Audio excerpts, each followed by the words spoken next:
Hi friends, అందరికీ welcome back to our channel. పిల్లలు ఏదైనా స్వీట్ అడిగినప్పుడు బెల్లం అటుకులో చాలా హెల్తీగా స్వీట్ తయారు చేసుకోండి. దానికోసం హాఫ్ కప్పు బెల్లంని కొద్దిగా వాటర్ వేసి ఇలా కరిగించుకోండి. బెల్లం పాకం రావాల్సిన అవసరం లేదు, బెల్లం కరిగితే సరిపోతుంది. తర్వాత స్టవ్ ఆన్ చేసి ఒక గిన్నె పెట్టుకుని దానిలో ఒక స్పూన్ నెయ్యి వేసి డ్రై ఫ్రూట్స్ అన్ని గోల్డెన్ బ్రౌన్ కలర్ వచ్చే వరకు ఫ్రై చేసుకొని పక్కకు తీసుకోవాలి. అదే ప్యాన్ లో 1 టీ స్పూన్ నెయ్యి వేసుకొని 1 కప్పు అటుకులను వేసుకోవాలి. 1 కప్పు అటుకులకి హాఫ్ కప్పు బెల్లం సరిపోతుందండి.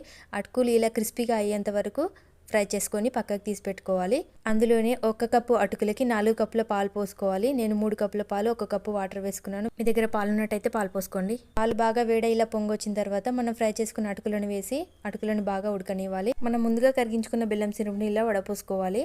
ఎందుకంటే బెల్లం సిరప్లో కొంచెం డస్ట్ వస్తుంది కదా, అంతా క్లీన్ అయిపోతుంది. ఇప్పుడు అటుకులు అయితే బాగా మెత్తగా ఉడికిపోయాయి. అప్పుడు మంటను మీడియం ఫ్లేమ్లో పెట్టుకొని కొద్దిగా ఇలాచీ పౌడర్, ముందుగా ఫ్రై చేసుకున్న డ్రై ఫ్రూట్స్ని వేసి ఒకసారి కలుపుకొని స్టవ్ ఆఫ్ చేసుకొని దింపేసుకోవాలి. పాయసం చల్లారిన తర్వాత బెల్లం సిరప్ని వేసుకోవాలి. అంతే అండి, ఎంతో టేస్టీ అండ్ హెల్దీ అటుకుల పాయసం రెడీ.